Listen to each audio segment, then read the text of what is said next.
In the grim darkness of the far future, death is not the worst thing that can happen to you.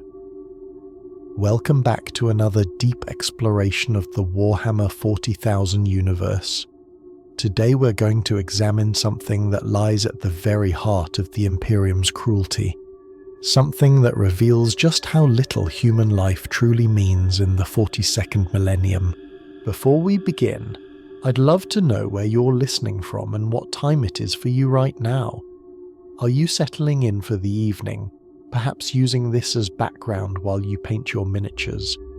Or maybe you're listening during your morning commute, learning about the horrors of the Imperium while you head to work. Drop a comment and let me know.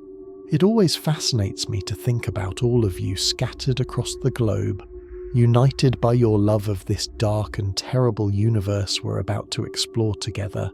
Now, when we think about the Imperium of man, we often focus on the heroes, the mighty space marines who stride across battlefields like gods of war, the noble guardsmen who hold the line against impossible odds, the faithful sisters of battle who cleanse the galaxy of heresy with bolter and flamer.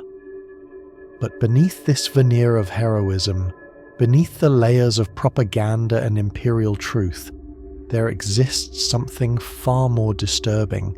There exists a fate that makes even the most agonizing death seem merciful by comparison.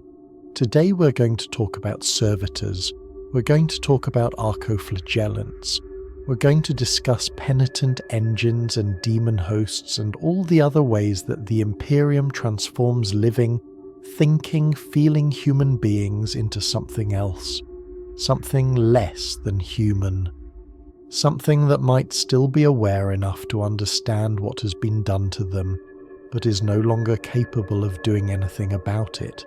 This is the story of the Imperial job that is worse than death. This is the story of what happens when the Imperium decides that even your death belongs to them, that even your consciousness must be put to use in service of the God Emperor. This is the story of punishment, of redemption, and of the terrible price that the Imperium extracts from those who fail to meet its impossible standards. So settle in, get comfortable, and prepare yourself for one of the darkest corners of the 40K universe. Let us begin with the most common of these fates, the most ubiquitous, the servitor. If you've spent any time in the Warhammer 40,000 universe, you've encountered servitors. They're everywhere. In the depths of hive cities, servitors operate machinery that keeps billions alive. In the workshops of Forge worlds, servitors perform the repetitive tasks that human workers would find soul-crushing. Aboard the great warships that sail the void between stars, servitors maintain systems, repair damage, and operate weapons that would kill an unaugmented human through sheer recoil. They are the workforce that makes the Imperium function. They are the hands that build, the eyes that watch, the bodies that labour in environments too hostile for unmodified humans to survive. Without servitors, the Imperium would grind to a halt within days. The Forge worlds would fall silent. The warships would drift powerless through space. The hive cities would descend into chaos as their ancient and poorly understood systems failed one by one. But what is a servitor really? What are these shambling figures that we see everywhere in Imperial society, performing their tasks with mechanical precision and empty eyes? A servitor is what remains when you take a human being and strip away everything that makes them human. Their autonomy, their free will, their ability to think, to feel, to dream, to hope. A servitor is a consciousness reduced to its most basic functions, then programmed to perform a single task over and over again until the biological components of their body finally fail. The creation of a servitor is a process that the Adeptus Mechanicus has refined over 10,000 years of practice. It begins with a body. Sometimes this body is vat-grown, cloned from human genetic material, and brought to maturity in accelerated growth chambers.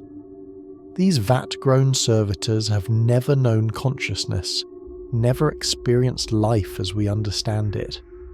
They are born into servitude, their minds blank slates ready to be programmed with whatever functions the tech priests require. But vat-grown servitors are not the only kind. In fact, they may not even be the majority, because there is another source of bodies for the Mechanicus to use, a source that provides fully developed adults with mature nervous systems and brains that have already learned how to interface with the world around them. Criminals, heretics, those who have displeased the Adeptus Mechanicus, failed aspirants to the Space Marine chapters, political prisoners whose existence has become inconvenient, the wounded and the damaged, those whose injuries are too severe to heal, but not severe enough to grant them the mercy of death. All of these can become servitors. The sentence is called servitude in perpetuis, perpetual servitude, a punishment that will last for the rest of the condemned's natural life, however long that might be. It is considered by many to be more merciful than execution. After all, it allows even the worst criminal, even the most despicable heretic, one final chance to serve the God Emperor. It transforms the useless and the criminal into productive members of imperial society. The cult Mechanicus preaches that through servitude the sinner finds redemption, that by sacrificing their will, by giving up everything that made them an individual, they achieve a kind of grace. They become one with the machine, they serve the Omnissiah, they find peace in the binary perfection of programmed responses and mechanical precision. But is this true? Or is it merely propaganda designed to make a horrifying practice seem acceptable? To answer that question, we need to understand what the process of servitorization actually involves. We need to follow a condemned prisoner from the moment sentence is passed to their final transformation into a functioning servitor. We need to see exactly what the Mechanicus does to a human mind and body to create these obedient slaves. The process begins with surgery, extensive, invasive surgery that often takes place without anesthesia. The Mechanicus believes that pain is irrelevant to the final product, and anesthetics are expensive. Why waste resources on someone who will soon be incapable of remembering their suffering? First, the condemned is restrained. Heavy iron shackles lock them to an operating table that has seen thousands of such procedures before. The table is stained with the blood and other fluids of previous victims. The air smells of burned flesh, of sacred unguents, of the acrid tang of welding equipment and the sweet rot of biological matter exposed to the air. Tech priests gather around the table, their mechanical limbs whirring and clicking as they prepare their tools. They chant litanies in binary, prayers to the Omnissiah asking for precision and efficiency in the work ahead. Servo skulls drift overhead, recording everything for later study and analysis. The first incision opens the skull, a circular cut perfect and precise, made by a surgical saw that screams as it bites through bone. The top of the skull is removed, exposing the brain beneath. The grey matter pulses with life, blood vessels on its surface carrying oxygen and nutrients to billions of neurons that are still, for now, capable of consciousness and thought. This is where the true transformation begins. This is where the person ends and the servitor is born. The tech priests insert probes into specific regions of the brain. They target the prefrontal cortex, the seat of higher reasoning and executive function. They seek out the limbic system, which processes emotion and motivation. They locate the hippocampus, crucial for the formation of new memories. One by one, these structures are destroyed or severely damaged. It's not a clean process. There's no way to precisely target only the functions you want to eliminate while leaving everything else intact. The brain is too complex, too interconnected, so the tech priests err on the side of thoroughness. Better to remove too much than too little. Better to create a servitor that is truly mindless than to risk leaving enough consciousness intact that the condemned might rebel, or question, or suffer. But here's the terrible secret that the Mechanicus doesn't advertise. Here's the truth that makes servitorization such a uniquely horrifying punishment. They don't destroy all of the consciousness. They can't. They need to leave enough neural function intact that the servitor can still learn, can still respond to new situations within the narrow parameters of their programming. They need the pattern recognition capabilities that a human brain provides. They need the adaptability, the ability to handle unexpected variables that a pure mechanical system would struggle with. So they leave fragments, remnants of the person who once inhabited that body. Just enough consciousness to make the servitor functional, but not enough to grant them any meaningful awareness or autonomy. What does this feel like from the inside? We can only guess, but the hints we have are disturbing. Servitors sometimes malfunction. Their degraded neural pathways misfire, and when this happens, fragments of their previous personality can resurface. A servitor might suddenly stop at the middle of a task and begin babbling incoherently, trying to assert some form of awareness that their damaged brain can no longer properly support. This state is called mind lock, and it's considered a technical failure requiring immediate correction.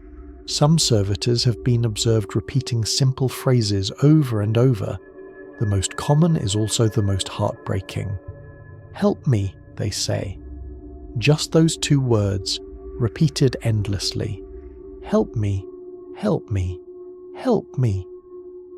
As if somewhere in the depths of their truncated consciousness, something still understands that this existence is wrong, that they need rescue from a prison they can neither fully comprehend nor escape. The Magicicana, those tech priests who study the more esoteric aspects of the Mechanicus arts, have proposed a theory that is considered heretical by orthodox members of the cult Mechanicus. They suggest that while servitors have no minds in the conventional sense, they still retain their souls, and these souls, trapped within mutilated flesh and forced to witness the degradation of what they once were, suffer terribly.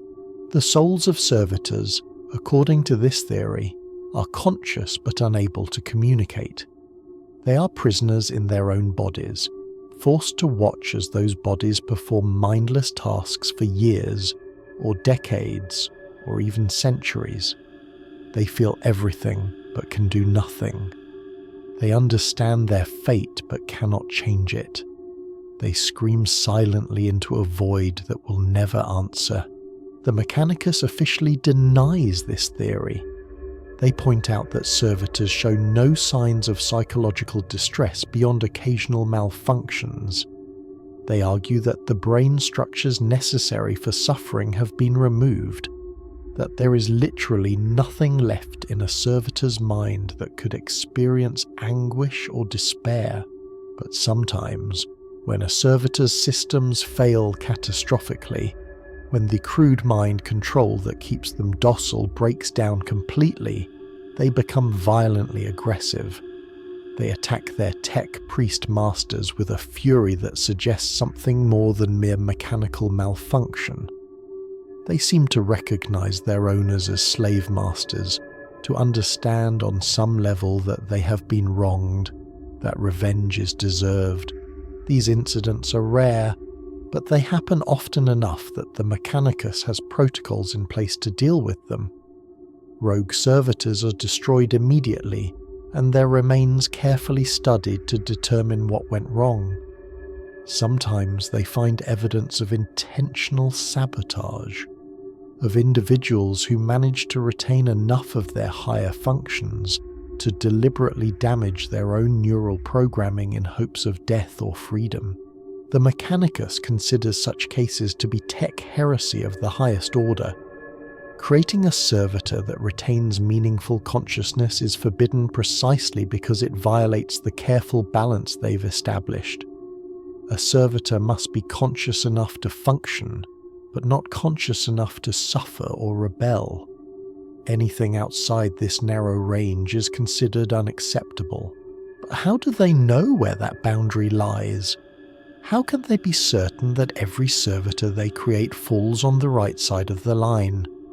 The truth is, they can't. They operate on statistical analysis and centuries of trial and error. Most servitors are probably as mindless as the Mechanicus claims, but some, perhaps many, are not.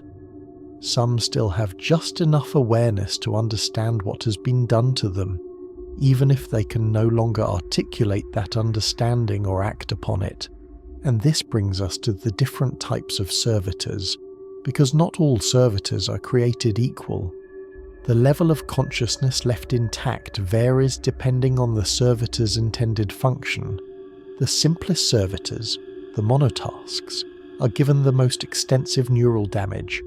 Their entire existence revolves around a single task: lifting, carrying, sorting, cleaning. These servitors have been reduced to something barely more sophisticated than a mechanical crane or a robotic vacuum. They require constant supervision because their damaged brains can't handle unexpected situations. If they encounter an obstacle they weren't programmed to deal with, they simply stop and wait for instructions. More sophisticated servitors require more neural capacity. Combat servitors, for example, need to be able to identify targets, respond to changing battlefield conditions, and make split-second decisions about when to shoot and when to hold fire. Gun servitors manning defensive positions need to distinguish between friend and foe, to understand basic tactical concepts, to coordinate with other defensive systems. To create these more advanced servitors, the Mechanicus must preserve more of the original neural architecture. They must leave larger portions of the brain intact, including some of the regions associated with higher cognition. And this means that these servitors are more likely to retain fragments of their previous personality, more likely to experience something approaching consciousness, more likely to suffer. The Mechanicus acknowledges this trade-off in their internal documentation. It is a relatively simple task to leave a little of the person that was in the cyborg that is, one Magos noted.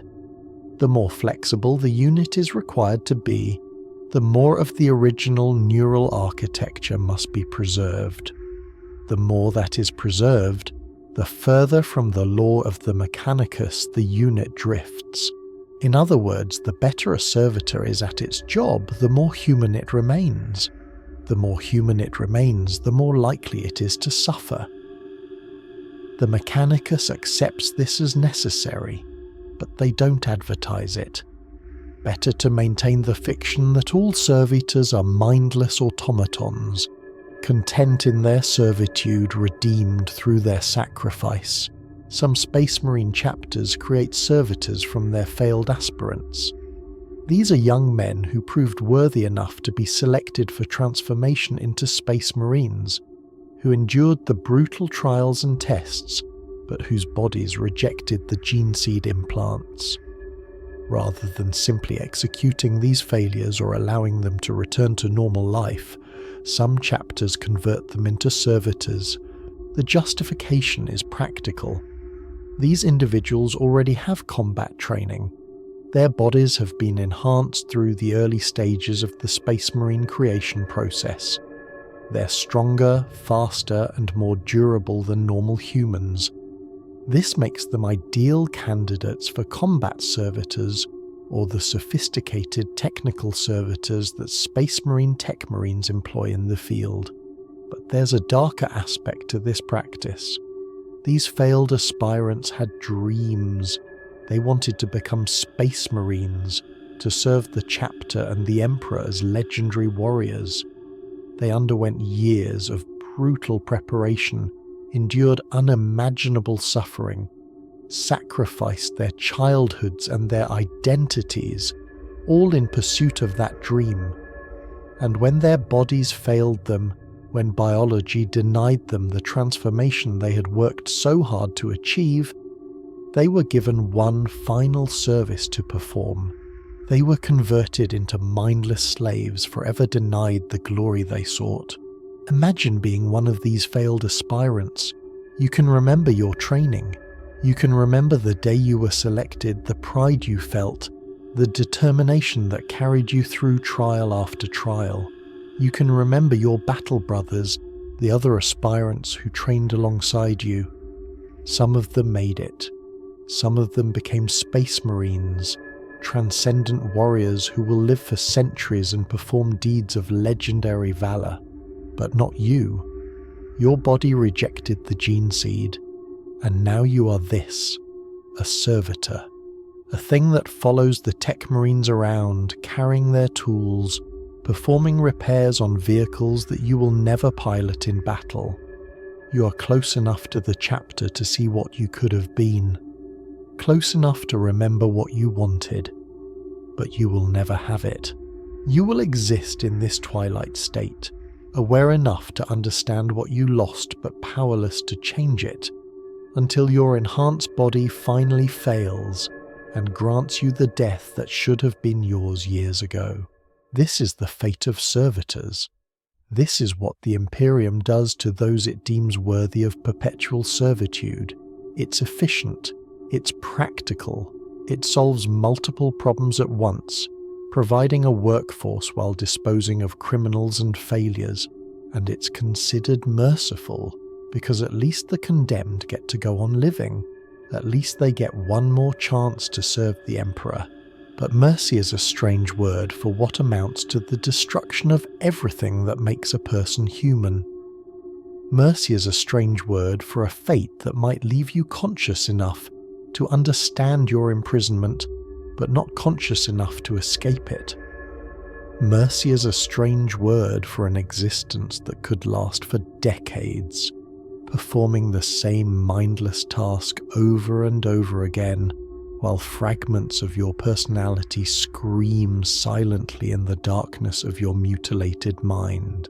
Servitors are the backbone of the Imperium. Without them, nothing would function. But that functionality comes at a terrible price, paid by thousands upon thousands of individuals who may or may not still be aware enough to regret what they have become. If servitorization represents the Imperium's practical cruelty, then archoflagellation represents its religious cruelty. It is punishment as performance, suffering as spectacle, redemption achieved through the most brutal possible means. The creation of an archoflagellant begins with a crime.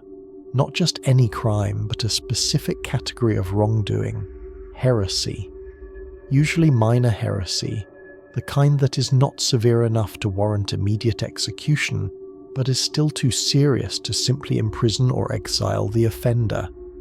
Someone who has expressed doubts about the imperial creed, someone who has questioned the authority of the ecclesiarchy, someone who has committed blasphemy or sacrilege, who has spoken words that should not be spoken, or thought thoughts that should not be thought. The ecclesiarchy believes that such individuals can be redeemed. Their souls are not yet lost to chaos. They have not fallen so far that they cannot be brought back into the Emperor's light. But their sins must be purged from them, and the only way to do this is through suffering. Tremendous, overwhelming suffering that burns away their heresy and leaves behind something pure, or at least something useful. The sentence of archoflagellation is administered by the Adeptus Mechanicus, but ordered by the ecclesiarchy. The condemned heretic is taken to a facility where tech priests trained in this specific procedure await. Unlike servitorization, which attempts to create a functional worker. Arcoflagellation is designed to create a weapon, a living instrument of destruction that can be unleashed against the enemies of the Imperium. The process is extensively documented in Imperial records, though the details make for deeply uncomfortable reading. We know exactly what happens to someone sentenced to arcoflagellation, step by terrible step. First, the heretic is prepared for surgery. This preparation involves extensive marking of the skin with sacred symbols, wards, and inscriptions. These markings are not merely decorative, they serve to remind the heretic of their crimes, to inscribe their sins directly onto their flesh where they cannot be forgotten or denied. The marking process alone can take hours or even days, depending on the complexity of the heresy being punished. Then comes the surgery. Unlike servitorization, which destroys higher brain function, arcoflagellation deliberately preserves consciousness. The heretic must remain aware. They must understand what is being done to them. They must experience every moment of their transformation because that experience is part of their penance. The tech priests begin by removing the heretic's arms, both of them severed at the shoulder. In their place, they install cybernetic weapons. These vary depending on what's available and what the Mechanicus deems appropriate, but the most common are electro-flails, buzzing mechanical whips crackling with energy, or cutting claws, massive industrial shears designed to slice through flesh and bone with equal ease. These weapons are crude by Mechanicus standards. They're not elegant or sophisticated. They're powerful, yes, devastatingly so, but they're also simple and brutal. The kind of weapons you'd use for demolition or butchery rather than precision work, and they're grafted directly onto the heretic's body, integrated into their nervous system so that they can be controlled after a fashion by thought. Next, the tech priests install a series of chemical injectors along the heretic's spine. These injectors are connected to reservoirs of combat drugs, stimulants that would kill an unaugmented human through sheer overdose. Barrage, which floods the system with adrenaline and aggression. Frenzon, which eliminates fear and increases pain tolerance. Slort, a stimulant so powerful that it can allow someone to keep fighting even with fatal wounds. Spur, which grants bursts of incredible speed and strength. The combination of these drugs is lethal. Not immediately, but over time. Every activation of an arcoflagellant brings them closer to death, as their metabolism is pushed beyond sustainable limits. The drugs don't just enhance physical capabilities, they also induce a state of psychotic rage, stripping away rational thought and leaving only the urge to kill, to destroy, to tear apart anything that moves. But the tech priests aren't finished. They install one more piece of equipment, perhaps the most important, the pacifier helm. The pacifier helm is a sealed metal helmet that completely covers the arcoflagellant's head. It contains implants that connect directly into the cerebrum and spinal cord, creating a direct interface between the device and the nervous system. When activated, the pacifier helm induces a state of docility in its wearer. All aggression is suppressed. All thought is replaced with sacred imagery, hymns to the Emperor, prayers and verses from the Imperial Creed. An arcoflagellant wearing an active pacifier helm exists in a state that could be called blissful, if you're willing to stretch the definition of that word. They can shuffle around if ordered to, but otherwise they stand completely still, lost in religious imagery that plays directly into their visual cortex. They see saints and angels, they hear choirs singing the praises of the God Emperor, they experience a kind of enforced religious ecstasy that blocks out all other sensations and thoughts. This is their default state. This is how archoflagellants exist most of the time. Quiet, docile, harmless. They line up in holding cells, waiting patiently for the day when they will be needed. Time passes, but they don't really notice it. The hymns play on an endless loop. The sacred images repeat without variation. They could stand there for years and never notice because their sense of time, their ability to mark the passage of days and weeks, has been stolen from them. And then, when battle approaches, when the ecclesiarchy needs shock troops to break enemy lines, or the Inquisition requires disposable assets for a particularly dangerous mission, the pacifier helms are deactivated. The effect is instantaneous and catastrophic. The moment the pacifier helm releases its control, the combat drug injectors activate. Chemicals flood into the archoflagellant system, overwhelming their biology with a cocktail designed to induce maximum aggression and pain tolerance. The religious visions vanish, replaced by a narrow field of view that shows only one thing: targets. Anything not marked as friendly by the controller's system becomes a target. Anything that moves becomes something that must be destroyed. The pain is indescribable. The crude cybernetic grafts that replaced the archoflagellant's arms were never designed for comfort. They dig into flesh, pinch nerves, cause constant low-level agony that the pacifier helm normally blocks out. But now, with the helm deactivated, that pain comes flooding back all at once. It's magnified by the combat drugs, which heighten all sensations, including painful ones. Every nerve ending screams, every joint burns. The archoflagellant exists in a state of physical torment so severe that it would drive an unaugmented person instantly insane. And the only escape from this pain, the only way to make it stop even temporarily, is to kill. To charge forward at the nearest living thing and tear it apart. To use those massive weapon arms to slice and crush and destroy. The act of violence doesn't actually reduce the pain, but the combat drugs and the modified brain chemistry trick the archoflagellant into thinking it does. They become addicted to killing, not because they enjoy it, but because their damaged minds have been programmed to associate violence with relief from suffering. An activated archoflagellant is a terrifying sight on the battlefield. They move within human speed, their enhanced metabolism allowing them to cover ground faster than running soldiers. They don't dodge or seek cover. They simply charge forward, utterly heedless of danger, absorbing wounds that would drop a normal person but barely slowing down.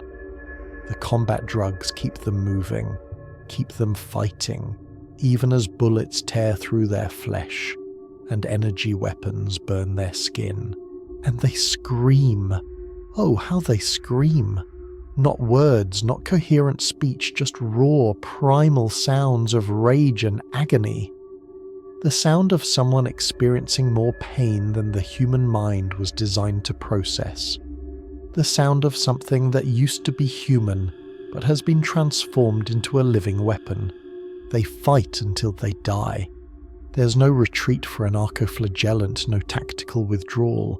They charge until they reach the enemy or until their bodies fail.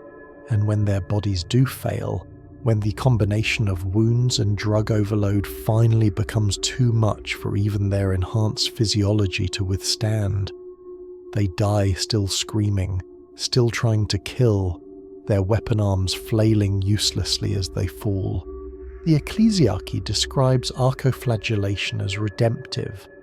They say that by dying in battle against the enemies of the Emperor, by purging their sins through suffering and sacrifice, the archoflagellants earn a place at the God Emperor's side in death. Their souls are cleansed by their agonies. Their heresy is burned away by the fires of righteous violence. they die redeemed, their sins forgiven, their place in the Emperor's grace assured. But is this true? Or is it simply a comfortable fiction that allows the ecclesiarchy to create and deploy these horrific weapons with a clear conscience? Consider what we know about the consciousness of an archoflagellant. They remain aware throughout their transformation. They experience every moment of the surgery. They feel the arms being removed. They feel the cybernetic weapons being grafted in their place. They feel the injectors being installed along their spine. They are conscious for all of it because consciousness is necessary for the punishment to be effective. When the pacifier helm activates, they experience the religious imagery as real. They see the saints and angels, hear the hymns, but they're aware that they're still themselves, still trapped in this body, still awaiting the moment when the helm will deactivate and the pain will return. The enforced bliss is not peaceful. It's the calm before the storm, and on some level, they know it. And when the helm deactivates, when the drugs flood their system, and the pain overwhelms every other sensation, they're still conscious. They still understand, in whatever fragments of rational thought remain, that this is happening to them, that they are being used as a weapon, that they will fight until they die, and there's nothing they can do to stop it. The Order of the Valorous Heart, a particular faction within the Adeptus Sororitas, has become famous for their use of archoflagellant kill throngs.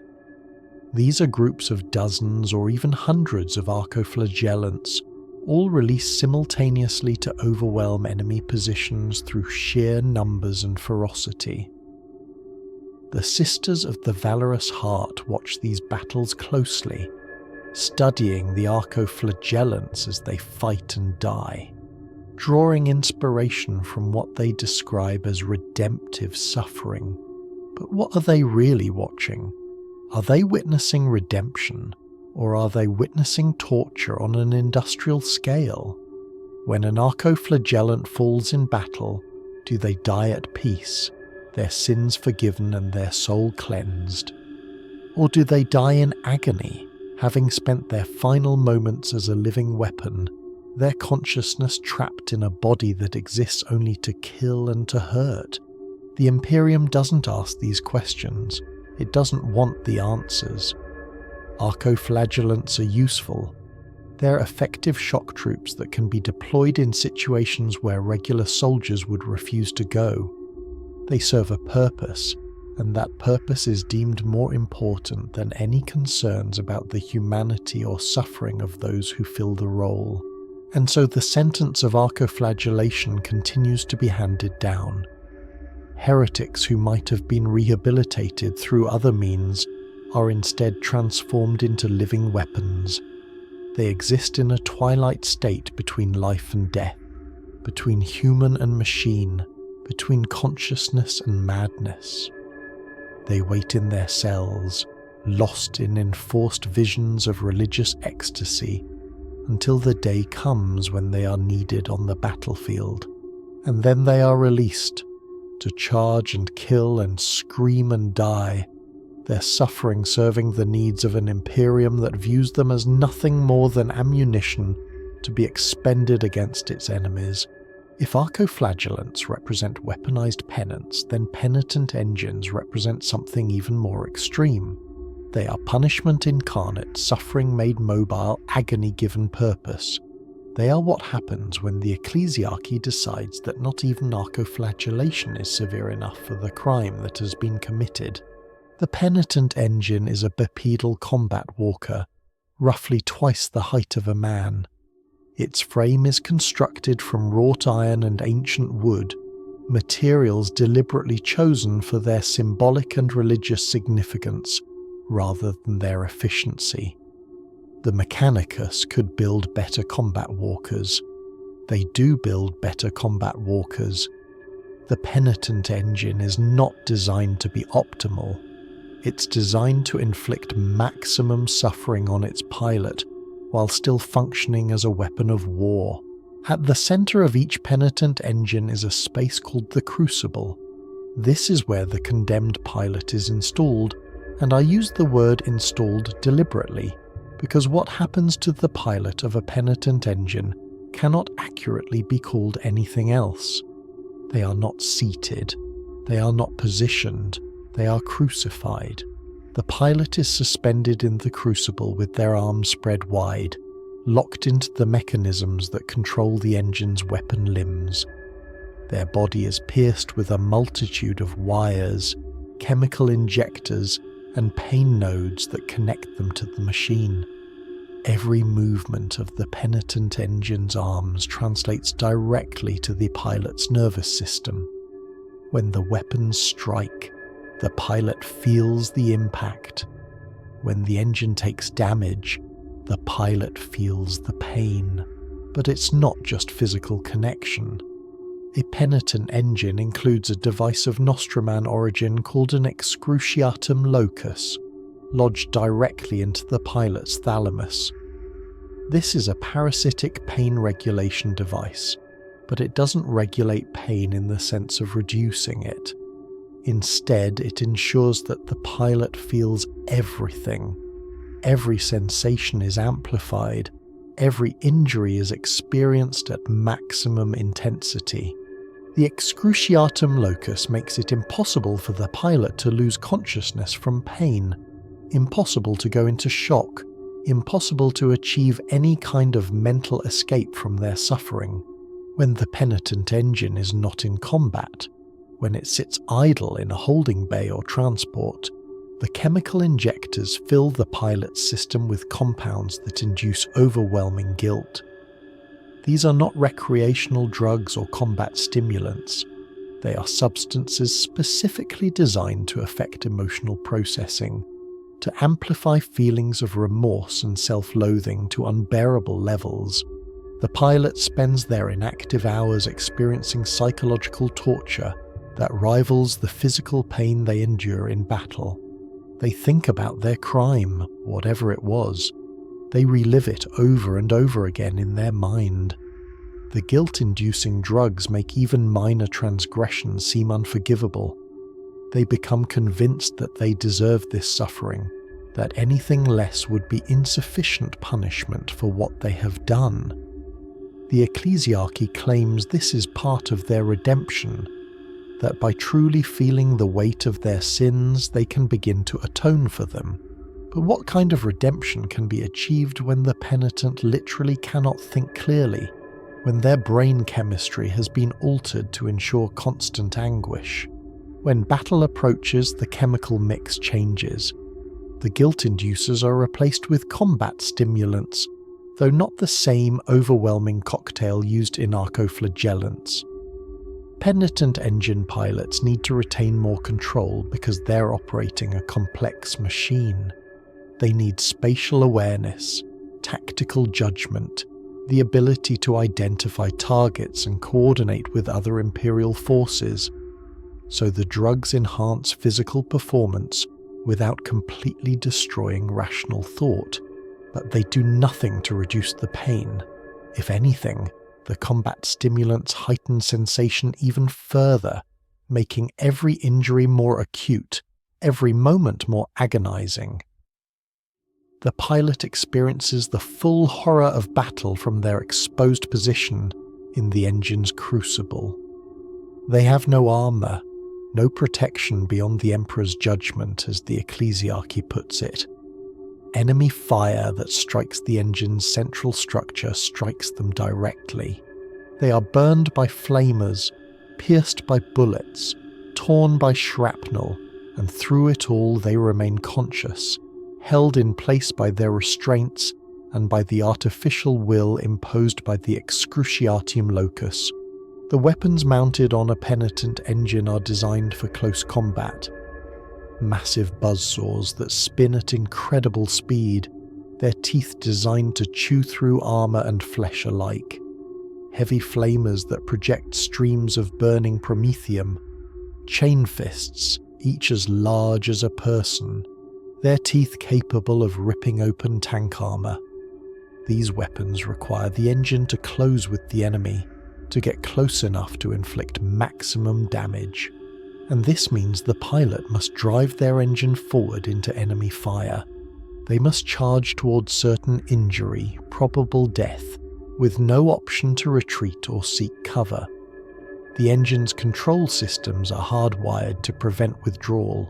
Once deployed, a penitent engine can only advance until it reaches the enemy or until it is destroyed.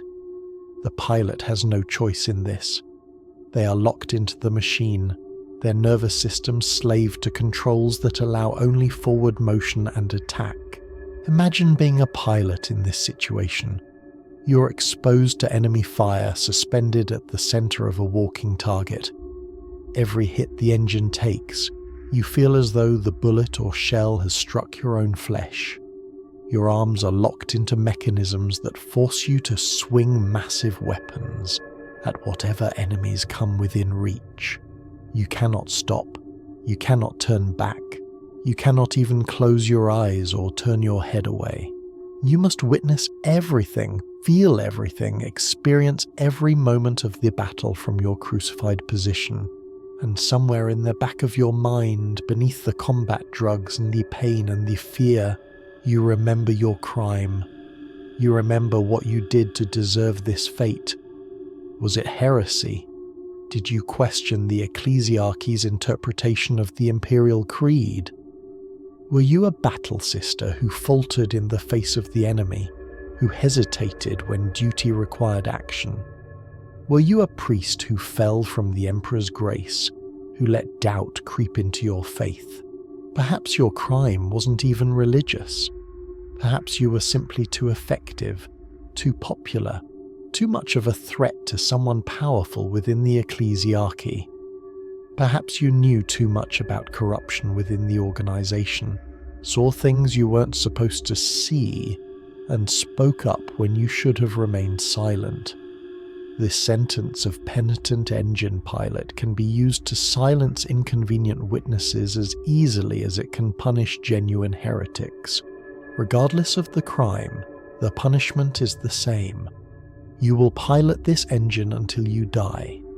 You will experience constant agony during combat and overwhelming guilt during your brief periods of rest.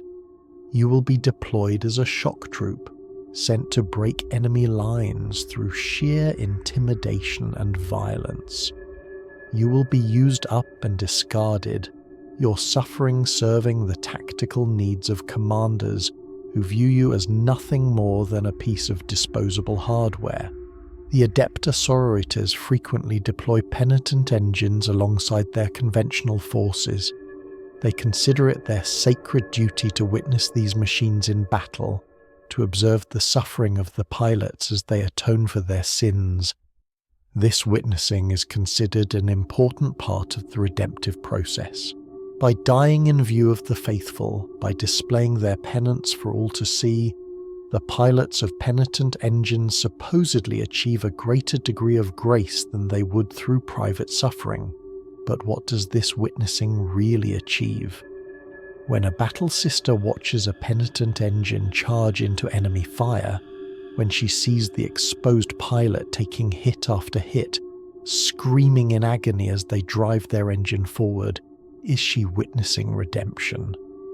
Or is she being trained to accept this level of cruelty as normal, as righteous, as something to aspire to in her own service to the Emperor? The penitent engine is a weapon of terror as much as it is a weapon of war. Enemy forces that see these machines advancing know what they represent. They know that the pilots are willing to die, not out of bravery or dedication, but because death is the only escape from suffering. They've been conditioned to believe they deserve. This knowledge has a psychological impact that goes beyond the physical threat the engines pose. It demonstrates the Imperium's willingness to transform its own people into instruments of torture and death. It shows what awaits anyone who questions, who falters, who fails to meet the impossible standards of purity and faith demanded by the ecclesiarchy. Some penitent engines survive multiple battles. Their pilots become hardened to the pain, or as hardened as it's possible to be given the constant chemical manipulation and the excruciatum locus ensuring they never fully adapt. These veterans carry scars both visible and psychological. Their bodies are covered in poorly healed wounds from injuries sustained in previous engagements. Their minds are fractured by repeated exposure to extreme trauma. Eventually, every penitent engine is destroyed or its pilot dies from accumulated damage.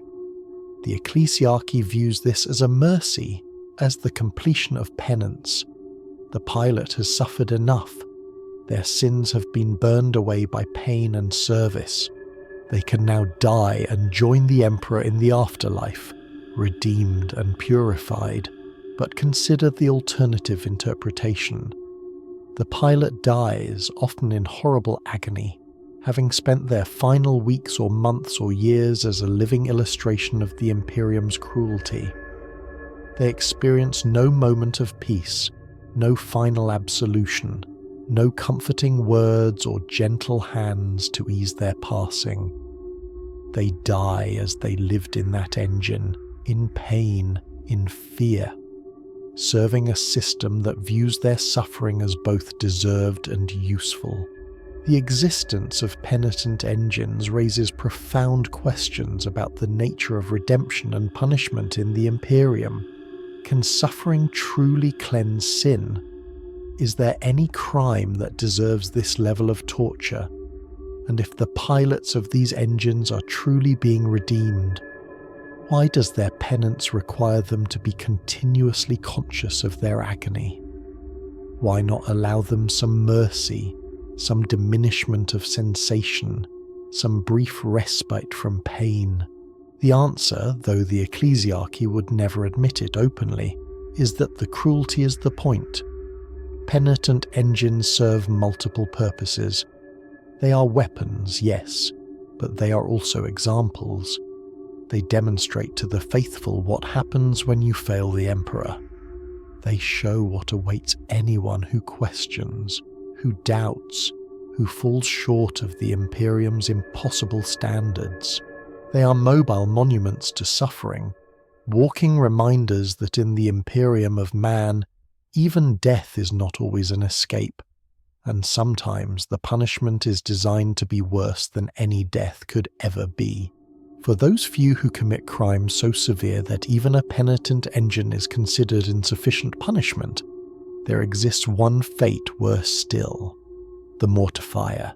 A mortifier is based on the same mechanical chassis as a penitent engine, but it incorporates additional systems designed specifically to amplify suffering beyond even the horrific baseline established by penitent engines.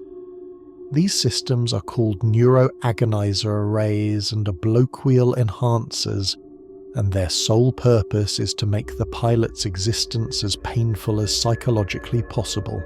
The pilots of mortifiers are almost exclusively Sisters Repentia, who have committed the ultimate transgression. They have not merely fled from battle or questioned their faith. They have betrayed their sisters.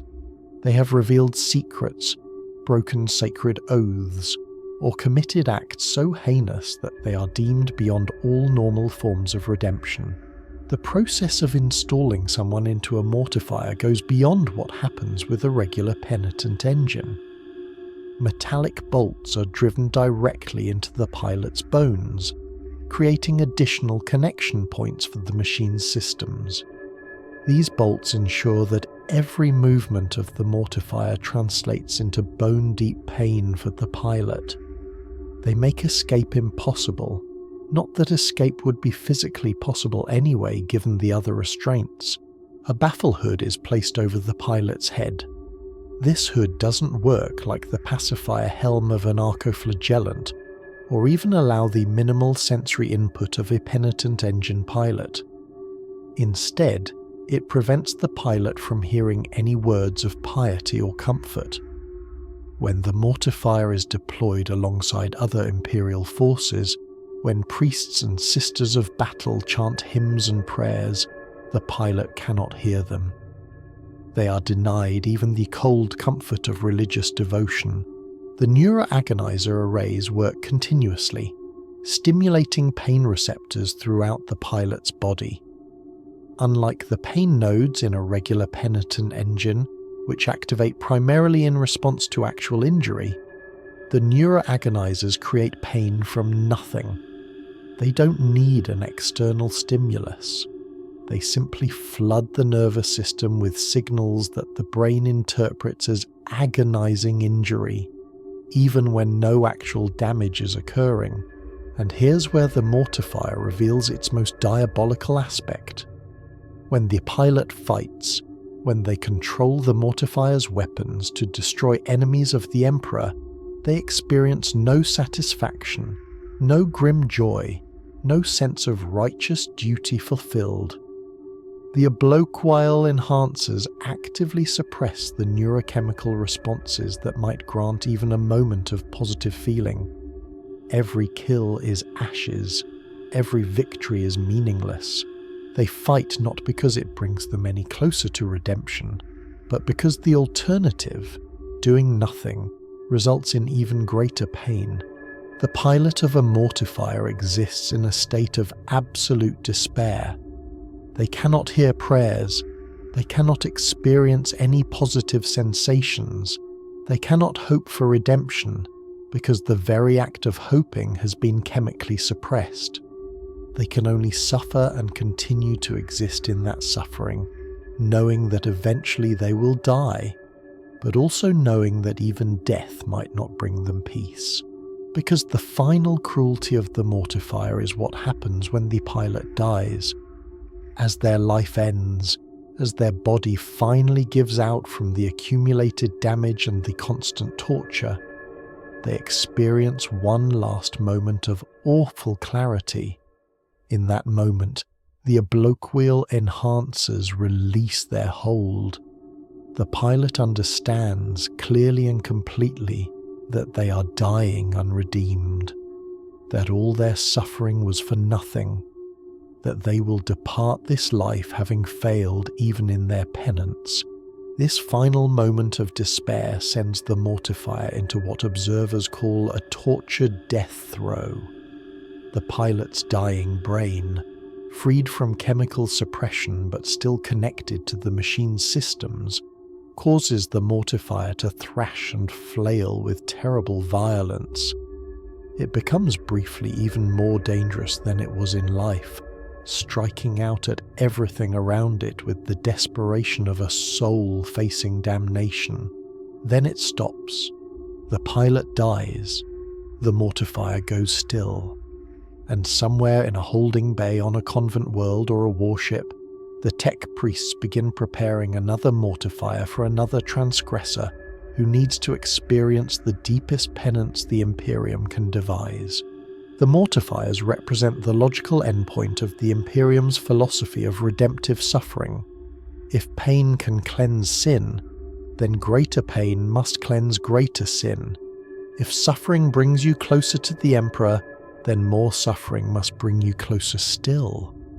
The fact that this logic leads to torture devices like the mortifier doesn't give the ecclesiarchy pause. It confirms their worldview.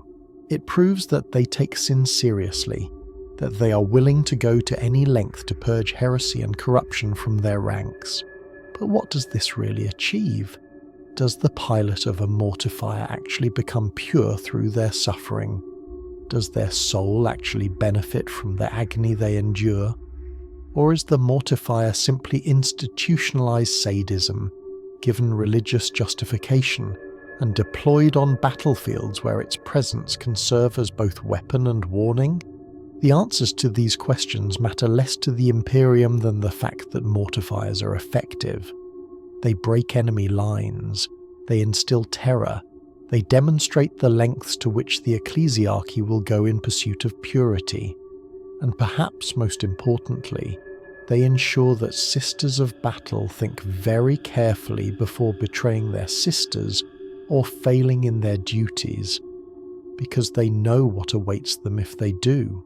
They know that death would be a mercy compared to the mortifier, and mercy is not something the Imperium grants to traitors. All of the fates we've discussed so far have something in common. They are officially sanctioned by the Imperium. Servitorization is legal. Archoflagellation is legal. Penitent engines and mortifiers are blessed by the ecclesiarchy itself. These are the punishments that the Imperium openly practices, that it justifies through doctrine and necessity. But there is another fate that exists in these shadows, practiced by a select few who have the authority and the hubris to attempt it. The creation of a demon host. A demon host is exactly what the name suggests. A human body bound to a demon, forced to serve as a vessel for a creature of the warp. The process is technically heresy of the highest order. The Imperium's official stance is that any contact with demons, any trafficking with the powers of chaos, is absolutely forbidden. Those who create demon hosts should be declared excommunicate traitoris and hunted down by the Inquisition itself. And yet, the Inquisition is precisely the organization most likely to use demon hosts. Specifically, radical inquisitors of the Order Malleus, those who believe that fighting fire with fire is sometimes necessary, that wielding the tools of chaos against chaos itself can be justified if the cause is righteous enough. The creation of a demon host is an incredibly complex and dangerous process. The knowledge required is itself heretical, documented only in ancient tomes that contain malefic lore that can corrupt the reader simply through exposure. These books are rare and heavily restricted, guarded by inquisitors who use them despite knowing that every reading brings them closer to damnation. To create a demon host, you need several things. First, a victim. The inquisitors who practice this dark art usually select individuals who are expendable but physically robust, criminals awaiting execution, failed acolytes who know too much to be released, sometimes even loyal servants who are sacrificed for what the Inquisitor considers a greater good. The victim must be prepared through extensive rituals. Their body is inscribed with wards, runes, and sigils designed to contain demonic essence, without allowing it to fully corrupt or destroy the flesh. One particularly important rune is the rune of voiding, which must be carved into the victim's chest. This rune is supposed to empty the body of its original soul, creating a vacancy that the demon can be forced into. Supposed to. The process is not reliable. Sometimes the rune works as intended, and the original person is completely obliterated, leaving only an empty shell that the demon can inhabit. But sometimes the rune fails, either partially or completely. When this happens, the original person's consciousness remains, trapped inside their own body alongside the demon. Imagine that existence for a moment. You are still you. Your thoughts, your memories, your sense of self, all of it remains intact. But you are not alone. Sharing your mind, your very being, is a demon, a creature of pure malice and hunger, an entity that exists only to corrupt and destroy and feed on suffering. You can feel it in there with you. Its thoughts bleed into yours. Its desires become confused with your own. When it uses your body, you experience everything from the inside, a passenger in your own flesh, as it commits acts of violence or corruption or sheer cruelty that you would never choose but cannot prevent. And the demon knows you're there. It knows you can feel everything it does. It takes pleasure in your horror, feeds on your despair. Some demons deliberately perform acts calculated to maximize their host's psychological suffering, not because these acts serve any strategic purpose, but simply because the demon finds the host's anguish entertaining. The inquisitors who create demon hosts know this can happen. They accept it as a risk, another unfortunate but necessary sacrifice in service of the Imperium. After all, what's the sanity of one person compared to the thousands or millions of lives that might be saved by wielding this weapon against chaos? When the victim is prepared, when the runes are inscribed and the wards are in place, the Inquisitor performs the binding ritual. This involves weakening the barriers between real space and the warp, deliberately creating a hole that demons can see and attempt to enter.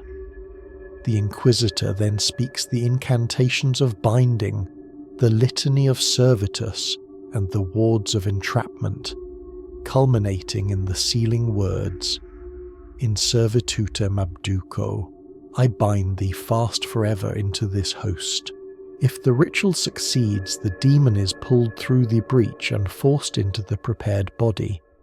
The wards activate, preventing the demon from simply destroying the flesh or escaping back into the warp. The sealing words create a compulsion that forces the demon to obey, at least in theory, the commands of the Inquisitor who bound it. But demons are immortal beings of near limitless cunning. They have existed for millennia, have witnessed the rise and fall of civilizations, have manipulated countless mortals into damnation. They do not accept bondage easily, and they never stop looking for ways to break free or turn their imprisonment to their advantage. A demon host must be constantly monitored and controlled. The binding is never perfect. The demon tests its restraints continuously, probing for weaknesses, trying to trick or manipulate its captor. An Inquisitor who creates a demon host must accept that they are now permanently responsible for this creature. If it breaks free, the consequences could be catastrophic. The demon will almost certainly kill the Inquisitor first, both as revenge for its imprisonment and to prevent any possibility of being bound again. Then it will be loose in real space, wearing a body that allows it to interact with the physical world, free to corrupt and kill until it is finally destroyed or banished. And there are many ways for things to go wrong. Some demons are powerful enough to resist the binding entirely, instead corrupting the Inquisitor performing the ritual. Some wait patiently for years or decades, playing the role of obedient servant until they've learned enough about their captor to exploit a moment of weakness. Some turn the Inquisitor slowly, subtly, using their constant presence to whisper doubts and heresies, to gradually corrupt their erstwhile master until the roles are reversed and the demon is no longer the prisoner but the controller. From the perspective of the victim whose body was used as a vessel, the experience is nightmarish, regardless of whether their consciousness survived the initial binding. If they were successfully voided, if their soul was destroyed or displaced, then they simply cease to exist. Their body continues, inhabited by a demon, but the person is gone. Their death might have been painless, might even have gone unnoticed as their consciousness simply ended, but the violation is total. They have become a tool of chaos, their flesh used to perpetrate acts they would have found abhorrent in life. If their consciousness survived, then they are trapped in what may be the ultimate prison. They cannot die. The demon keeps the body alive far longer than it would normally survive. They cannot escape. They cannot even close their eyes or turn their thoughts away. They must witness everything, experience everything as the demon uses their body, and they know with horrible certainty that there is no rescue coming. The Inquisitor who bound them sees them as a tool, nothing more. Their suffering is irrelevant. Even if someone managed to banish the demon to free them from possession, they would almost certainly be executed immediately. They have been tainted by chaos, have hosted a demon, know too much about the forbidden rituals used in their creation. they cannot be allowed to live. Some accounts suggest that freed demon hosts, if they survive the exorcism, bear permanent marks of their experience. Their bodies are scarred in ways that don't heal. Their minds are shattered, fragments of sanity scattered among memories they cannot reconcile or forget. They remain more susceptible to future possession, as if the first demon left channels that others can more easily exploit. For these reasons and more, the Inquisition's standard protocol is simple. Execute the host if the demon is successfully expelled. Don't risk the possibility that something might remain, that the host might be corrupted in ways too subtle to detect. The use of demon hosts by the Inquisition is not officially acknowledged. Most inquisitors, even radical ones, view the practice with horror and would move against any of their peers caught engaging in it. But the few who do use demon hosts argue that sometimes the ends justify the means. That fighting demons requires weapons that can operate on the same level, in the same sphere of power and corruption. That sacrificing one person to bind a demon might save thousands or millions. These arguments might even be correct in some cases. There are documented instances of demon hosts being used successfully against other demonic creatures, of inquisitors wielding these terrible weapons to achieve victories that could not have been won through conventional means. But the question remains, at what point does the method become as evil as what it opposes? When you deliberately inflict suffering of this magnitude, when you sacrifice innocence and traffic with demons, when you practice the very sorceries you're supposed to be preventing, have you not already lost the moral authority you claim? The Imperium doesn't have good answers to these questions. It operates in a universe of hard choices and impossible situations, where every option is terrible, and the only question is which terrible option is least terrible. In such an environment, practices like demon host creation can seem almost reasonable, almost justified, almost necessary. But for the individual trapped in the demon's grasp, for the person whose body has been turned into a prison and a weapon, the philosophical justifications don't matter. They exist in a state of violation so profound that language struggles to describe it. They are less than a slave, less than a servitor, less than any of the other horrific fates the Imperium can devise. They are a person wearing a demon as a second skin, or perhaps a demon wearing a person, and the distinction hardly matters when the result is the same. Suffering beyond measure and absolutely no hope of escape or redemption. Not every terrible fate in the Imperium requires elaborate ritual or official sanction. Sometimes people fall into horror through simple failure, through being in the wrong place at the wrong time, through the intersection of bad luck and an uncaring system that grinds on regardless of individual suffering. Consider the failed aspirants to the Space Marine chapters we mentioned earlier. Those who undergo the trials, who prove themselves worthy of selection, but whose bodies reject the gene seed implants. These individuals have given everything to their dream of becoming Space Marines. They've endured years of brutal preparation, have sacrificed their childhoods and their identities, have pushed themselves beyond normal human limits in pursuit of transcendence. And then biology betrays them. Their bodies cannot accommodate the modifications. The gene seed is rejected. The transformation fails.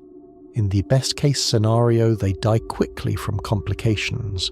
In the worst case, they survive as something between human and space marine, their bodies partially transformed in ways that are often painful and always permanent. Some chapters execute these failures immediately. A quick death, honourable in its way, acknowledging that these individuals gave their best and were simply not compatible with the gene seed through no fault of their own. Other chapters are more pragmatic. They see potential assets. bodies that are stronger and more durable than normal humans, even if they cannot become full space marines. As we discussed earlier, these failures are sometimes converted into servitors, but there are other fates as well. Some become chapter serfs, retaining their intelligence and personalities but forever marked as failures, serving their chapter in supporting roles while watching their successful peers become the warriors they dreamed of being. This can be its own form of torture, a daily reminder of what they could not achieve, but at least they remain human. They can think, feel, make decisions. They live lives that, while perhaps not fulfilling in the way they hoped, are still recognizably lives. But some chapters have darker uses for their failures.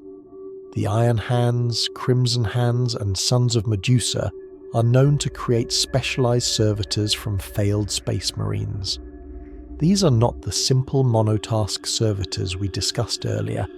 These are combat servitors or technical servitors that retain unusual levels of capability because they're built on frames that were partially enhanced before the transformation failed.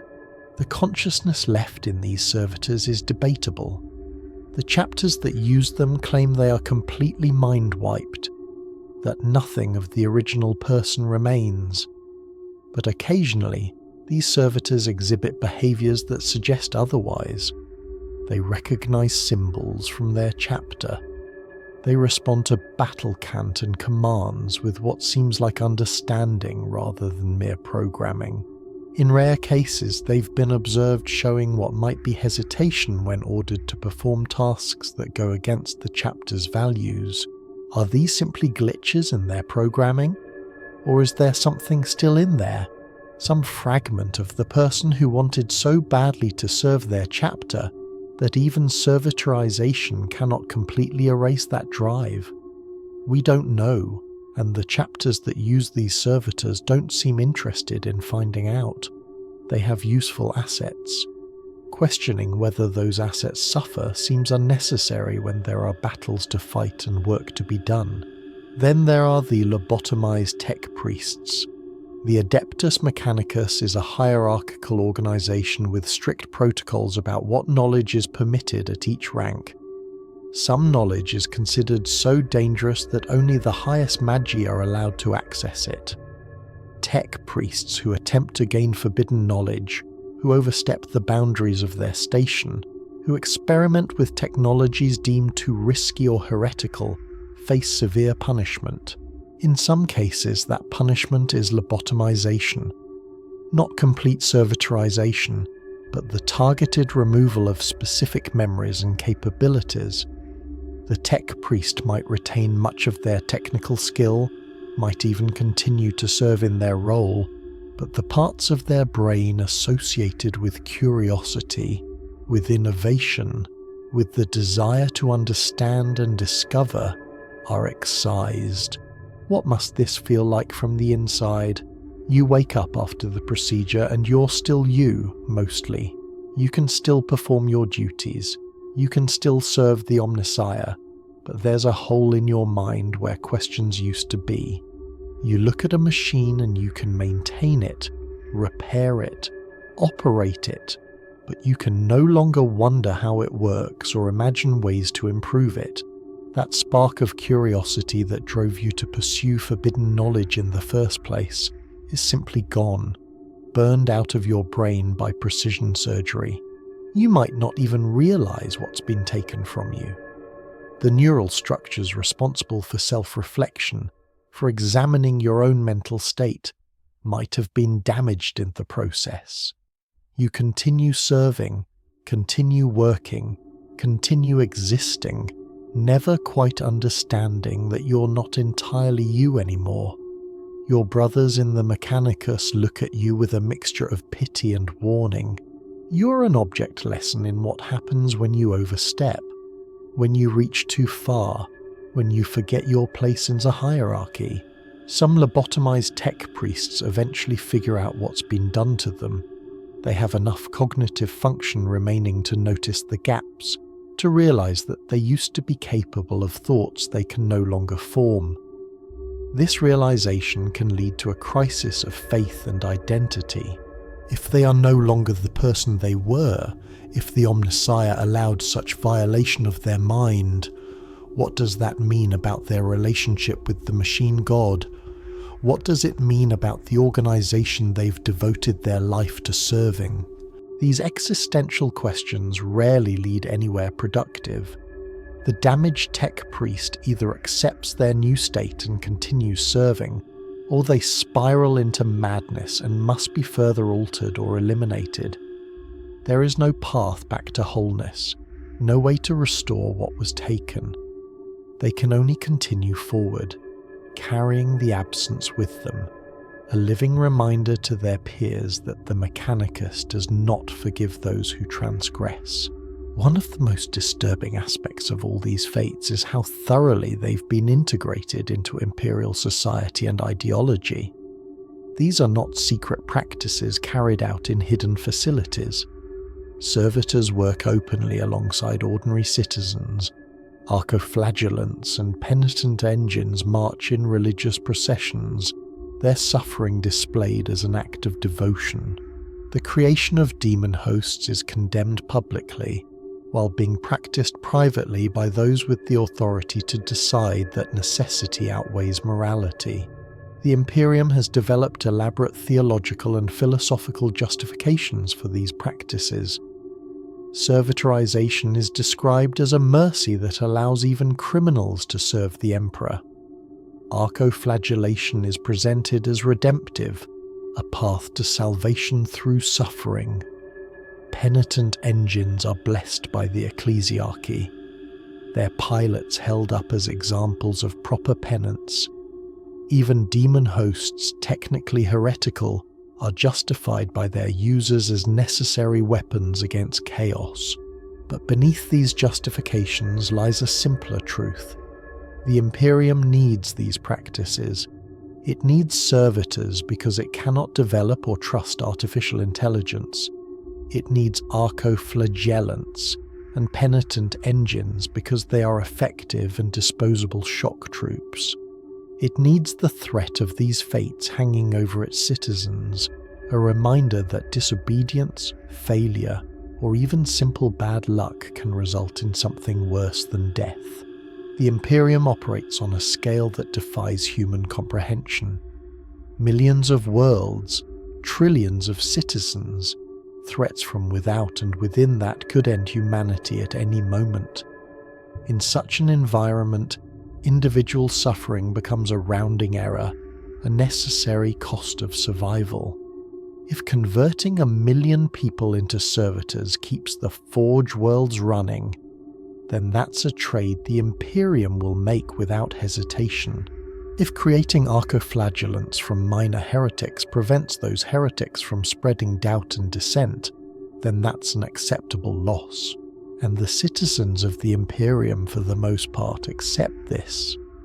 They have been taught from birth that life is suffering, that sacrifice is necessary, that only through service to the Emperor can humanity survive. They have been shown what happens to those who question, who refuse, who try to resist. They've seen the servitors, the archoflagellants, the penitent engines. They know these fates are real, and that they could happen to anyone.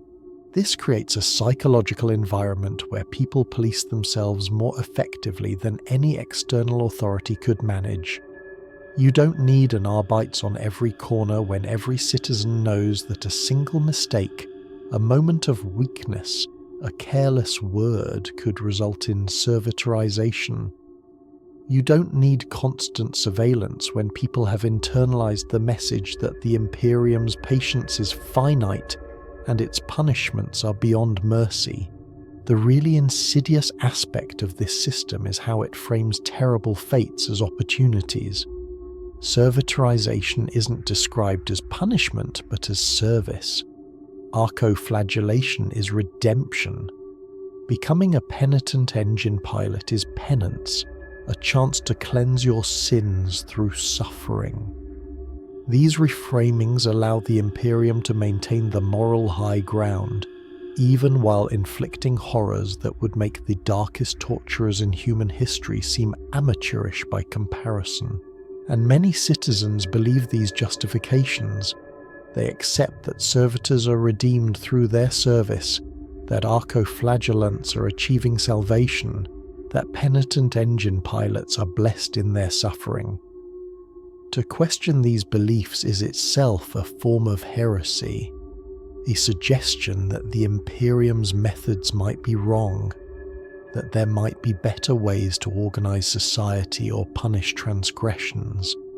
Such questions lead nowhere good. They lead to investigations, to interrogations, to sentences that might involve finding out personally whether these fates are as redemptive as the ecclesiarchy claims. Throughout this exploration, we've touched repeatedly on the question of consciousness. How aware are these individuals of their fate? Do servitors understand what has happened to them? Can archoflagellants comprehend their situation between the moments of activation? Are the pilots of penitent engines truly conscious, or has pain and chemical manipulation reduced them to something less than fully aware? These questions matter because they determine the moral weight of these practices.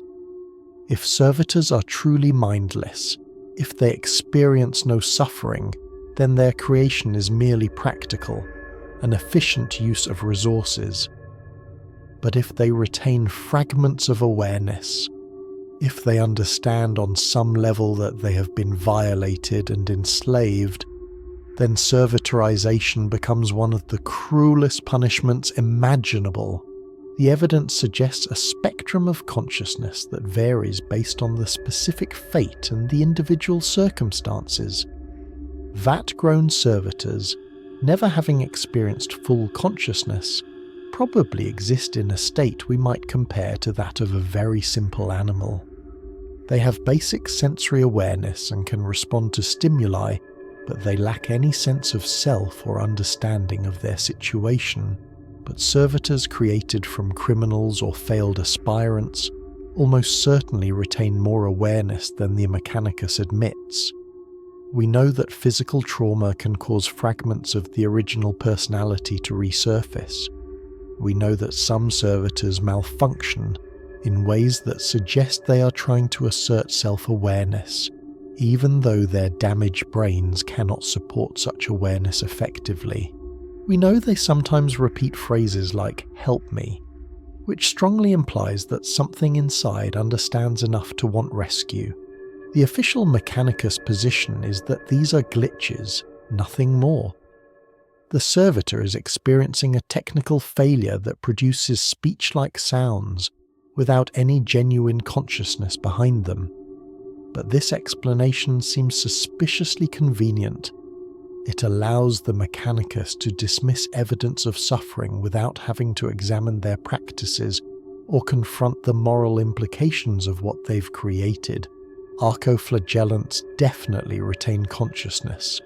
The ecclesiarchy requires it for the punishment to be effective. An archoflagellant who couldn't understand their suffering wouldn't be truly penitent, wouldn't achieve the redemption that archoflagellation supposedly provides.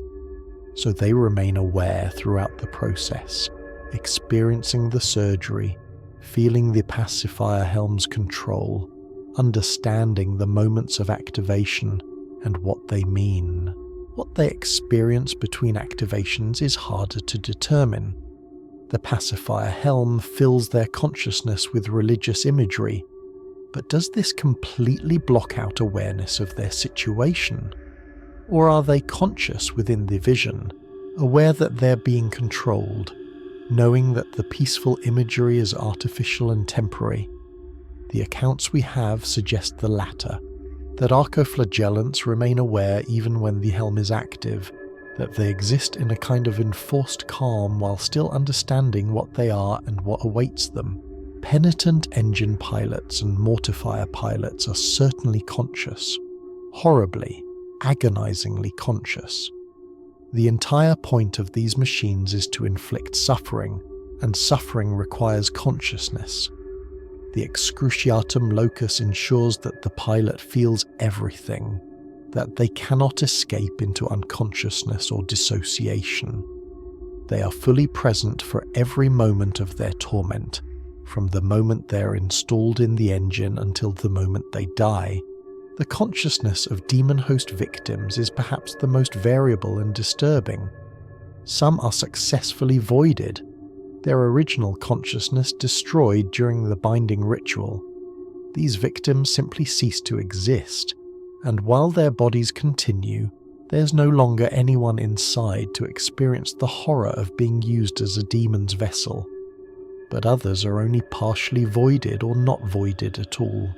Their consciousness remains trapped alongside the demon, forced to witness and experience everything the demon does through their body. These are the ones who truly experience something worse than death. They are fully conscious, fully aware, completely themselves, but they have absolutely no control over their own bodies or actions. They are passengers in their own flesh, watching in horror as the demon uses them for corruption and violence. They cannot even communicate their plight because the demon controls their voice, their expressions, everything. They are prisoners in a way that makes physical imprisonment seem trivial by comparison. The spectrum of consciousness in these fates reveals something important about the Imperium's approach to punishment and utility. They preserve exactly as much awareness as they need for their purposes, no more and no less. Servitors need enough consciousness to be functional, but not enough to rebel or suffer visibly. Archoflagellants need to understand their punishment, but not enough control to resist it. Penitent engine pilots must be fully conscious to properly atone, but trapped in ways that prevent escape. Demon host victims ideally shouldn't exist at all, but if they do, their suffering is simply collateral damage in the pursuit of a useful weapon. This precise calibration of consciousness for maximum utility represents the Imperium at its most coldly efficient. They have spent millennia perfecting these techniques, learning exactly how to break and reshape human minds to serve their purposes. They know how to preserve just enough awareness to make someone functional without preserving enough to make them dangerous or difficult to control. They have turned human consciousness into another resource to be exploited, measured, and allocated according to need. The existence of these fates doesn't just affect those who experience them directly. They have profound effects on Imperial society as a whole, shaping how people think, behave, and relate to authority. Consider what it means to grow up in a world where servitors are commonplace. Children in the Imperium see these shambling figures from their earliest years. They learn that servitors are criminals being punished, that this is what happens to people who break the rules. They internalize the message that disobedience leads to the destruction of everything that makes you human, that your consciousness itself belongs to the Imperium and can be taken away if you fail to serve properly. This creates a culture of conformity and fear that permeates every level of society. People don't just obey because they believe in the Imperium's righteousness. They obey because they're terrified of what will happen if they don't. They've seen the alternatives. They know that death is not the worst thing the Imperium can do to you. The presence of archoflagellants and penitent engines serves a similar function. These individuals are deployed in public ways, their suffering put on display during military actions or religious ceremonies. They are object lessons in the Imperium's power and in the consequences of heresy. When citizens watch an archoflagellant charging into battle, screaming in drug-fueled rage, or see a penitent engine pilot crucified in metal and exposed to enemy fire, they learn what redemption looks like in the Imperium. They learn that even your penance can be turned into a weapon, that your suffering serves the state's purposes. This has a chilling effect on dissent and questioning. How do you voice concerns about imperial policy when you know that expressing the wrong opinion could lead to archoflagellation? How do you question the ecclesiarchy when you've seen what they do to those who question? The fates we've discussed function as a form of psychological warfare directed not at enemies, but at the Imperium's own citizens, keeping them compliant through demonstrating the horrors that await the non-compliant. But there's another effect that's more subtle and potentially more damaging: the normalization of suffering. When you live in a society where servitors are as common as furniture, where seeing someone who has been lobotomized and enslaved is an everyday occurrence, you become desensitized to that suffering. You stop seeing it as horrifying and start seeing it as normal, as just another part of life. The same thing happens with archoflagellants and penitent engines. After you've seen 100 of them, after you've witnessed their suffering over and over again, it stops registering as shocking and becomes just another tool that the Imperium uses. This desensitization is dangerous because it erodes empathy. It makes it easier to accept cruelty, easier to justify terrible acts, easier to participate in systems of oppression without feeling the moral weight of what you're doing. A soldier who has seen archoflagellants deployed dozens of times stops thinking of them as people who are suffering and starts thinking of them as equipment that makes disturbing noises while it works. A tech priest who has performed hundreds of servitorizations stops seeing the condemned as individuals being violated and starts seeing them as raw materials being processed into useful products. The Imperium relies on this desensitization. It needs its citizens and its servants to be capable of inflicting and witnessing horror without breaking down emotionally. In a galaxy where every day brings fresh atrocities, where survival itself requires brutal actions, empathy can be a liability. So the Imperium systematically trains it out of its population, using servitors and archoflagellants and penitent engines as constant reminders that suffering is normal, that people are tools, that consciousness itself can be bent to the state's will. The fates we've discussed are not the only terrible thing that happen in the Imperium, merely some of the most formalized and widely practiced. It's worth noting how these compare to other punishments, and how different organizations within the Imperium approach similar problems. The Adeptus Arbits, the Imperium's law enforcement arm, have their own approaches to punishment. They often sentence criminals to penal legions, military units composed entirely of convicts who are given the most dangerous and suicidal missions. These individuals remain fully conscious and retain their humanity, but they're sent into situations with survival rates approaching 0. Death is almost certain, but it's an honest death, clean compared to the alternatives we've discussed. Some worlds practice simpler forms of lobotomy without the full servitorization process. Criminals are given basic brain surgery that removes their capacity for violence or criminal behavior while leaving them otherwise intact.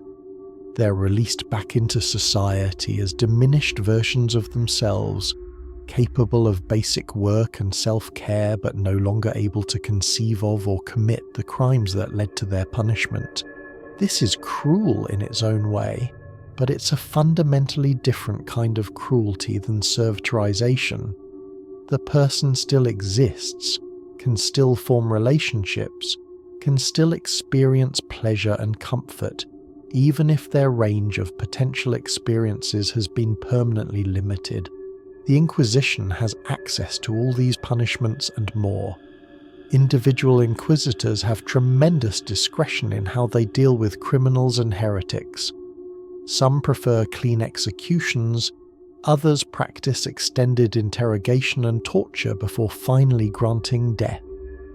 Still others, the most radical, might experiment with practices like demon host creation, or even more exotic punishments drawn from Xenos cultures or from discoveries in ancient human records. The Space Marine chapters each have their own traditions regarding how to deal with failures and transgressors. Some are merciful by Imperium standards, granting quick deaths to those who fail or fall short. Others are creative in their cruelty, developing unique punishments that reflect their chapter's culture and history. The Space Wolves, for example, have been known to transform disgraced members into Wulfen, allowing them to embrace the beast within in a way that is part punishment and part release. The different approaches reflect different philosophies about what punishment should achieve. Is it about utility, about extracting every possible bit of use from a person, even after they've committed crimes? That's the Mechanicus approach with servitors. Is it about redemption, about giving someone a path back to grace through suffering? That's the Ecclesiarchy's justification for archoflagellants and penitent engines. Is it about deterrence, about making examples that will discourage others from similar transgressions? That's part of why these fates are so public, so visible. But regardless of the justification, the result is the same. People are transformed into things. Consciousness is exploited as a resource. Suffering becomes currency in a larger economic and military calculation. The individual matters only insofar as they can be useful, and usefulness can take many forms, including serving as a warning to others about what happens when you fail to meet the Imperium's standards. The Imperium's defenders would argue that these practices, horrible as they are necessary for humanity's survival. The galaxy of the 42nd millennium is a hostile place. Alien races want to exterminate or enslave humanity. Chaos seeks to corrupt and destroy every human soul. The Imperium is besieged on all sides, holding back darkness through sheer force of will and whatever tools come to hand. In such an environment, squeamishness about the treatment of criminals or failures is a luxury humanity cannot afford.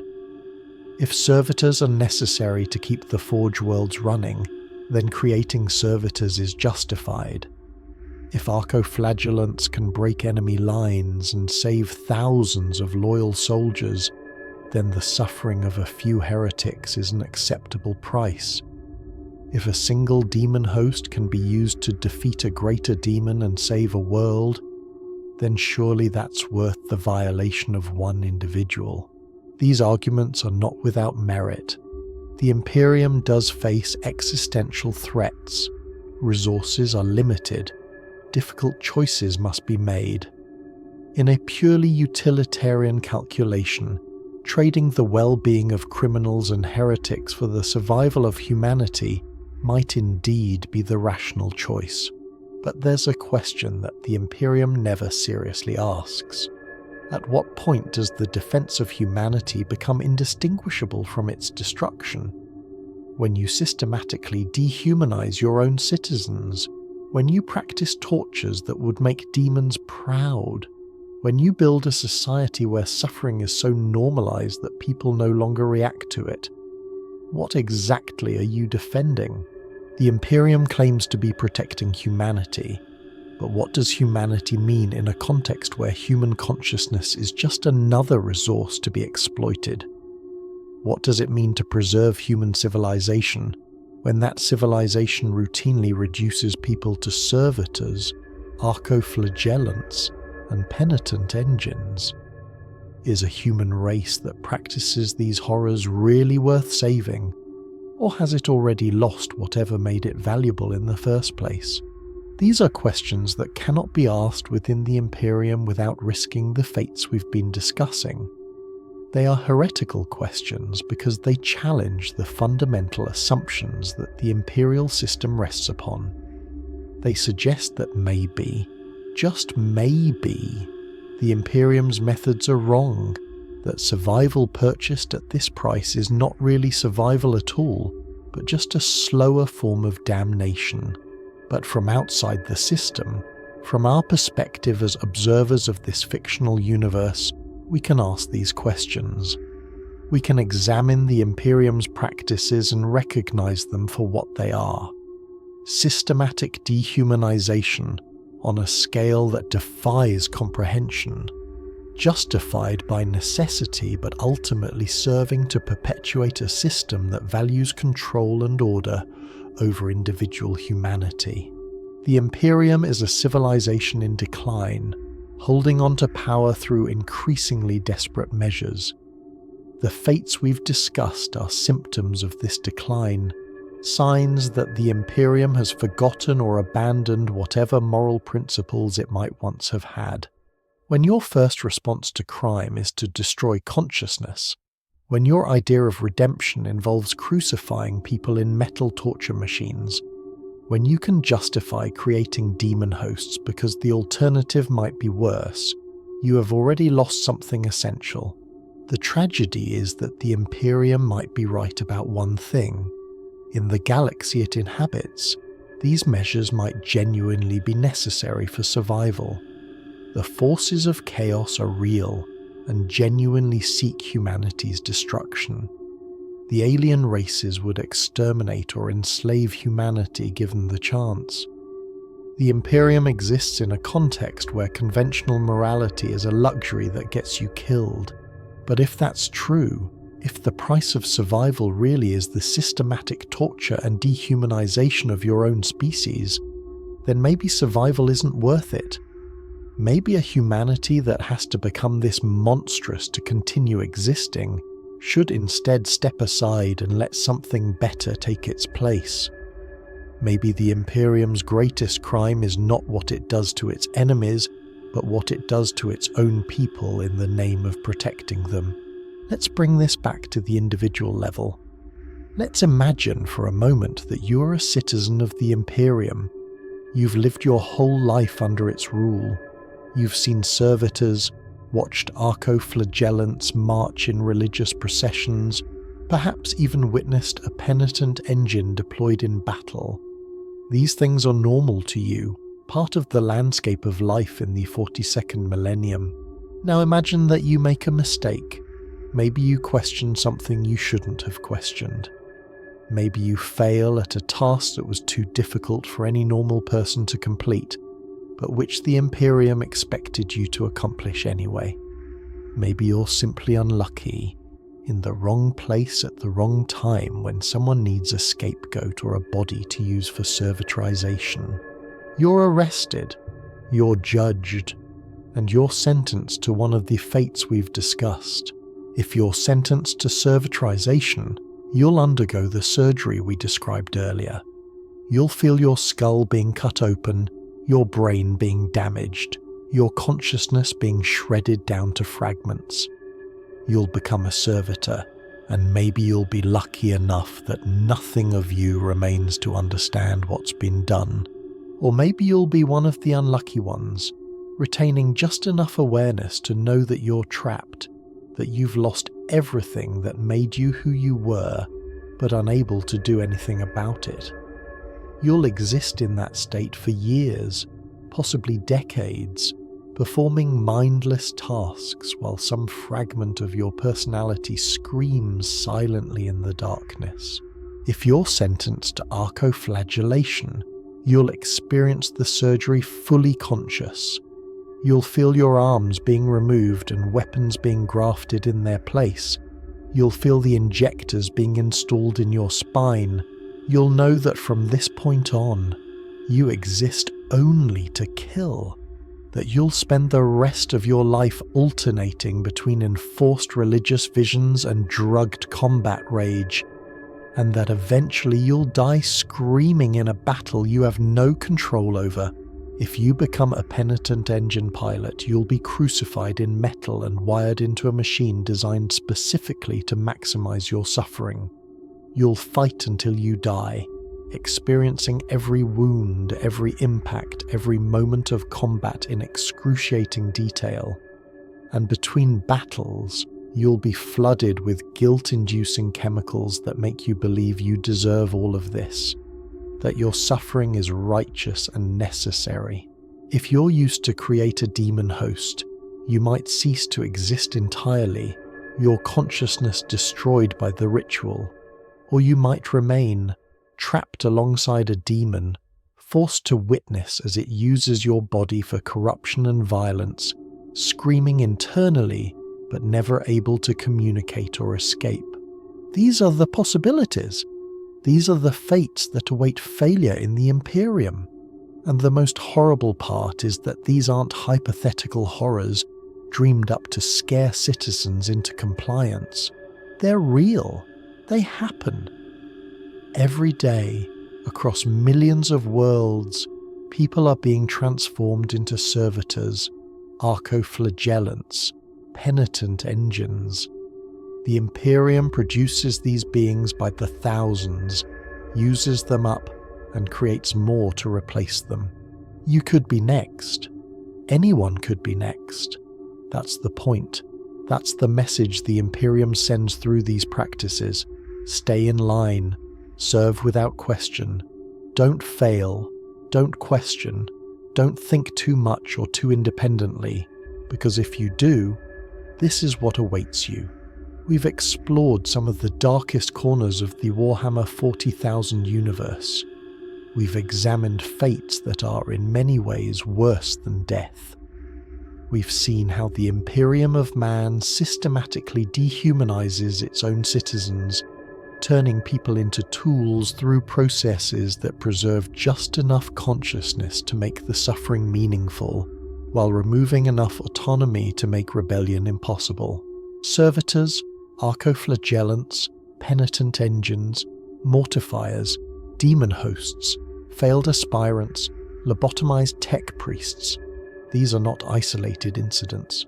They are standard practices integrated into the fabric of imperial society, justified by theology and necessity, accepted by a population that has been conditioned to see them as normal.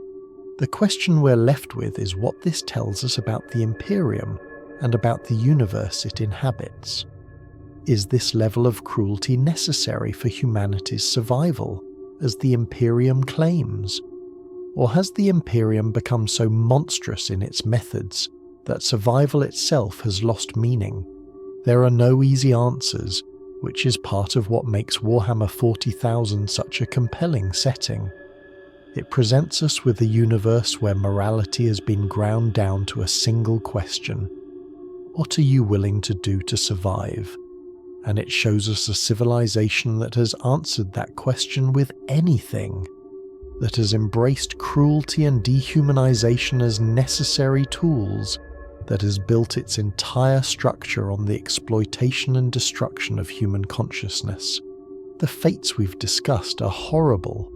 They represent violations of human dignity so profound that most of us struggle to even conceptualize them. But they're also entirely consistent with the Imperium's nature. This is what you get when you build a civilization on the principle that individuals don't matter, that suffering is normal, that the only thing that counts is service to a state that has become indistinguishable from the god it claims to worship. In the grim darkness of the far future, there is only war. But there's also servitorization, archoflagellation, and penitent engines. There are fates worse than death, practices that transform people into things, systems that exploit consciousness as efficiently as they exploit any other resource. This is the Imperium of Man, and these are its methods. Whether those methods are necessary or justified, whether they represent humanity's last desperate stand against extinction, or its transformation into something not worth saving, that's a question each observer must answer for themselves. The Imperium has made its choice. It has decided that survival is worth any price, that humanity is worth preserving even if the process of preservation strips away everything that makes humanity valuable. This is the imperial job that's worse than death. Not one job, but many. Not a single fate, but a spectrum of horrors, each tailored to extract maximum utility from the human consciousness it destroys or degrades. This is what the Imperium does to its own people in the name of protecting them. This is the price of survival in the 42nd millennium, and in the grim darkness of the far future, when death itself is not the worst thing that can happen to you. Perhaps the only mercy is that most people don't have time to contemplate their fate before it claims them. They serve, they obey. They hope to avoid the attention of those who decide who becomes a servitor and who remains human, and when their time comes, when accident or misfortune or simple bad luck brings them to the notice of the Mechanicus, or the Ecclesiarchy or the Inquisition, they face their transformation with whatever courage they can muster, knowing that there is no appeal, no escape, no mercy to be found. And the Imperium calls this redemption. Thank you for joining me on this deep dive into one of the darkest aspects of the Warhammer 40,000 universe. If you found this exploration interesting or unsettling, if it gave you new perspective on the Imperium and its methods, please consider leaving a like and subscribing to the channel. Your support helps me create more content like this, more explorations of the lore that makes this universe so compelling and horrifying in equal measure. What did you think? Does the Imperium's treatment of servitors, archoflagellants, and penitent engine pilots represent necessary evils in a universe that demands such extremes? Or has the Imperium crossed lines that should never be crossed, becoming as monstrous as the threats it faces? Let me know in the comments. I love hearing your perspectives and interpretations of the lore. Until next time, remember, in the grim darkness of the far future, death is not the worst thing that can happen to you, but service to the Emperor is eternal. Thanks for listening, and may the Emperor protect you, because the alternative